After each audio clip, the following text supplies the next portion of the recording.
even allow relief activities? How can the world, how can the UN allow that? And of course, Senator Lauren, we have now Greta Thunberg among those detained and she said kidnapped on that humanitarian vessel. She was Salamat, she's now back to her home country. Okay, thank you for that. Yes. Thank you, Senator Lauren. But Thank you, so Mr. Chairman. much, Senator Risa, for our shared advocacy on many things, including this one, which we're very passionate about. And I just hope that the Department of Foreign Affairs, while diplomacy should ensue, nothing stops us from being more forthright, perhaps more courageous in our statements, because we are a state that that promotes the humane treatment, to be very, very diplomatic in the use of word, that we should not tolerate the massacre of children and people lining up for food and aid to be killed and shot at. It's really, it's terrible, yeah. And it's true what 21-year-old Greta Thunberg has said, that the world is watching, and states and governments that allow it and are quiet about it are complicit in this genocide. And I believe that the Philippines, as a government, the DFA, I don't think you will lose your jobs, or even us, when we speak about it, because we speak for the humanitarian needs of those who are in Gaza. I move now to another subject, which we discussed briefly while you were in session, the consular offices that are not manned by DFA. Mr. Chairman, and my colleagues in Congress, this is a national security issue. I am certain that Senator Hontiveros shares my concern. In hearings past, including POGO, there was information about fake birth certificates, and some were traced to those from either PSA or even DFA. And I would say, imposible ang sindikato nandyan sa DFA. So not just birth certificates, even eventually the issuance of passports. Upon further investigation, we saw that there were still the existence of consular offices that issues passports who are not manned by DFA consular officers. They're outsourced through LGUs or through private groups.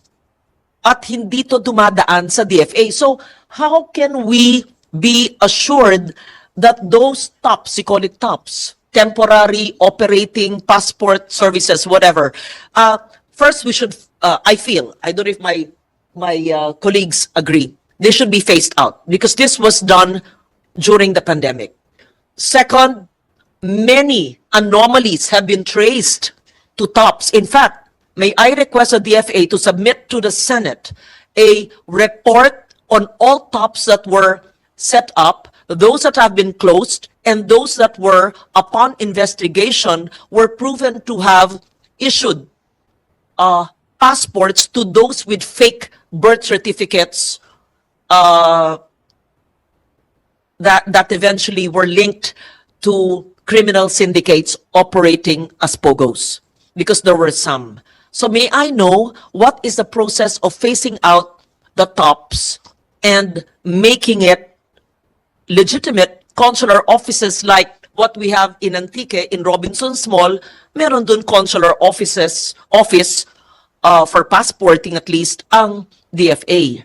But controlled, I hope it's not a TOPS, controlled and operated on by the Department of Foreign Affairs. Thank you. Thank you, Your Honor. You are precise when you said that the stops or temporarily off-sites were established because of the COVID situation at that time. However, we are very conscious of the so-called certain unusual activities that has happened, and therefore the TOPS has slowly been phased out, if I may say that. And I was informed by my colleagues that there are only two remaining, and that is Cebu, and that is in Cebu and SM North. And however, SM North, And however, I think, Your Honor, you are correct that as time progresses, we will be discussing this issue with my colleagues. No DFA official is in charge of these consular offices? How does it operate? Again, if I can ask my colleagues, Earned. How can an outsourced group give out passports? our chief coordinator, Isn't that a concern? Yes. yeah, I will pass. Our chief coordinator will try to respond to that. Thank you.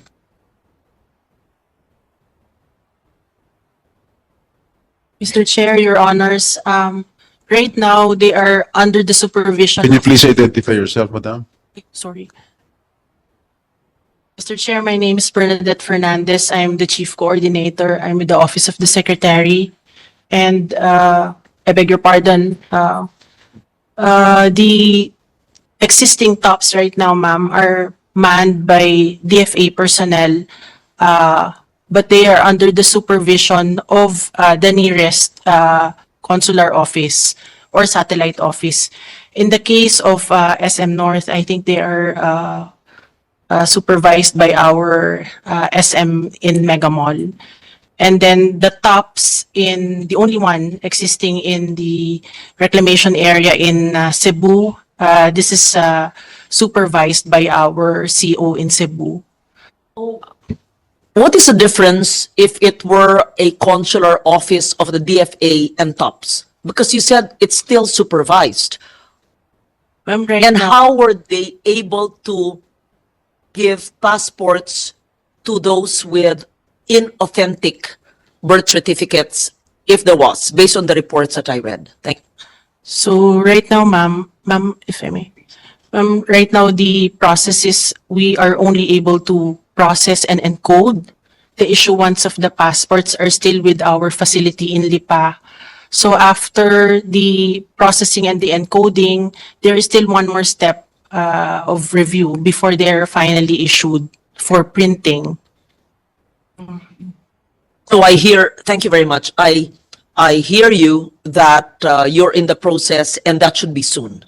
And perhaps in the 2026 budget, unless you have it now, could you phase them out now and have your own consular offices instead of the tops Your Honor, by this year? can we will discuss this. If you have savings anyway? We will try to yes. discuss this, but I know where you're. I tried to make an amendment, but it was deleted in the BICAM. I see. It would have been phased out this year in January if my amendment was not withheld, but it was canceled for reasons I don't know. And so therefore, you don't have the budget if it were a congressional insertion, but perhaps you would know it best. Only if you agree with my view, because I think it's a risk for passporting, at least, if we have it not as monitored as if it were a consular office. Your Honor, one thing is definite from your statement that I think this should be really phased out. Okay. And however, to convert it into something else like a cultural office is something that we will continuously Consular consider. Yes, office, yes. yes, a Okay. consular office because of there's certain proximity from present consular offices, and that's the reason they just added it because it's because of that situation during that time. But ma'am, we will consider this seriously, particularly your recommendation. Thank you very much. Thank you to our Chief Coordinator. My last question, Mr. Chair, would be on the pillars of diplomacy. I heard the good secretary mention about 3.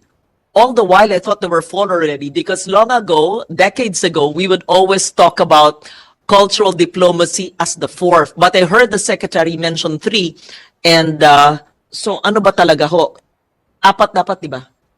Your Honor, actually, when Yes. I mentioned to the good congressman about the 3 pillars, that was the 3 pillars of ASEAN. ASEAN. ASEAN But for period. our But diplomacy. for us, it has already been considered also that it's not 3, that's 4th because of the cultural diplomacy yes. aspect that you have. Oh, you mentioned about ASEAN. ASEAN, Yes. political, economic, socio-cultural. Okay. Pero tayo 4. Yung pang-4 natin, Is- ang cultural. Yes. Yes. In a way, it's already being Yes. implemented. And that's why An Office of Cultural Diplomacy was created because of that. And in fact, cultural diplomacy has been halved into public diplomacy and cultural diplomacy, because cultural diplomacy is so strong and so important, and that is the essence of our soft power. That's correct, Okay. Your Honor. I said it to last, but this is my last. Okay. Because conversations with the DFA can run forever. Yes.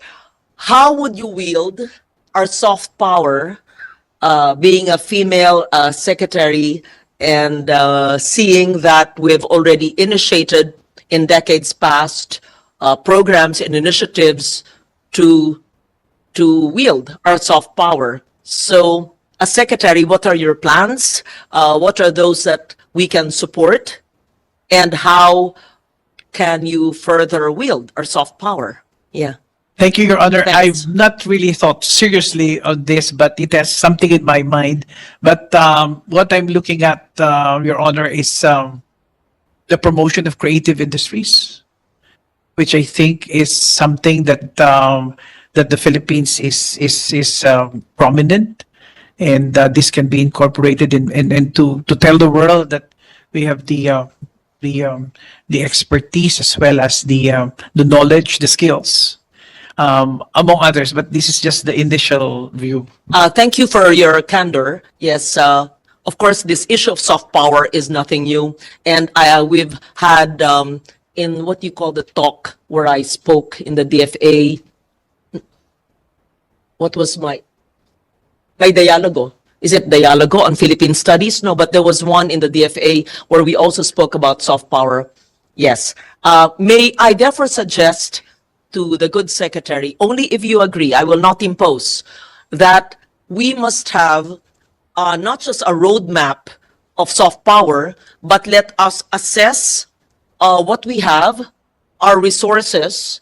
When I say resources, not physical or material, but our human resources, our creative resources, as we wield our soft power. So what we have done and what we are doing, and what else we can do. And clearly, creative industries is a spec. There's climate, there's culture, and dami. There's trade, yes, and dami. So I know that there's a draft soft power document of the Office of Cultural or Public Diplomacy, but you did it without consulting us.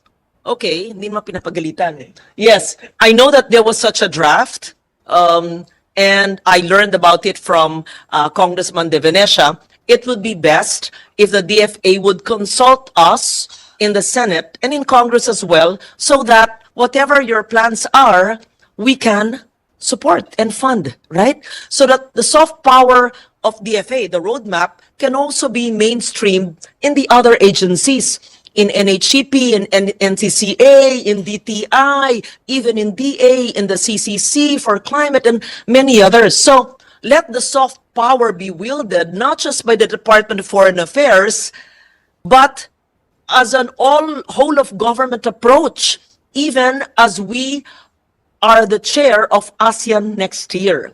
As chair of ASEAN, let them see and witness how the Philippines has utilized soft power in years, if not decades past, and how we are doing it, and how we can do it for ASEAN, how ASEAN can wield such soft power, and perhaps see how other ASEAN nations are using it or doing it, programs and initiatives that we can learn from, and perhaps they have much to learn from us as well. So I leave that with the possibility of having a small informal group of the DFA and the Senate. And I would like to volunteer my office, since I've long initiated programs, as you know, to wield soft power to the world.